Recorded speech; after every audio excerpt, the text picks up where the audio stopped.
So we're back with Jim Friesen again on segment 3 here. Jim, I still want to drag out this employment topic because I think it's a really crucial one. And again, people go to school, and then when they get out of school, they want to get a job, right? Sure.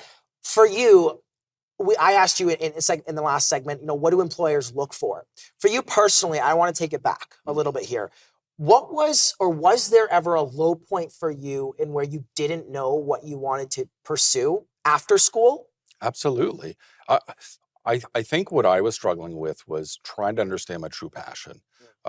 It took me years to really find this sweet spot. I had a rough idea that business was something I wanted to be involved in, but I went and did my CPA.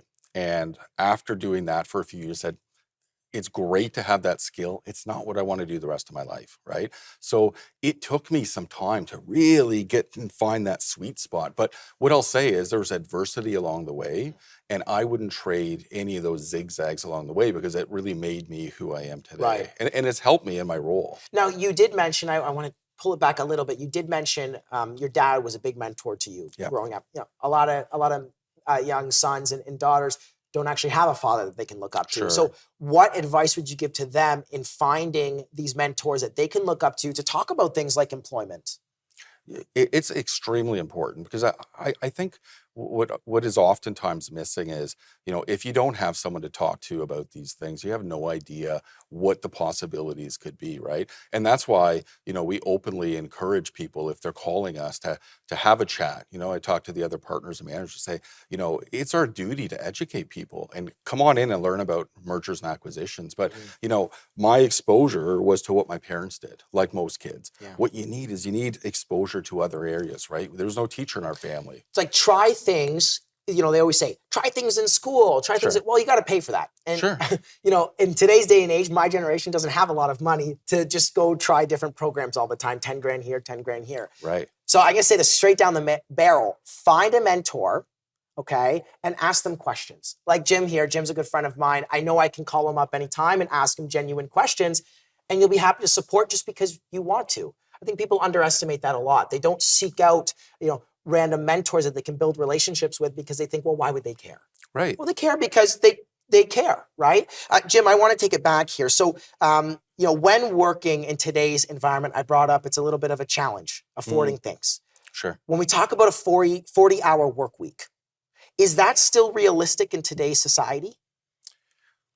I would say it depends on the industry and what exactly you're doing. I mean, if your objective is to climb a corporate ladder, I would say probably not, right? If your objective is to clock in and clock out and you work at a factory, perhaps that's all that's expected. But I grew up with my dad saying, listen, if you do what everyone else does, you're going to get exactly what they get. Mm-hmm. If you do more, you're going to put yourself ahead. So, I mean, that was the mentality that I grew up with is, you know what, you're not there to work until the buzzer, you're there to get the job done. So I think thinking differently, it's not about the hours, it's being a team member. It's even if you don't fully enjoy what you do?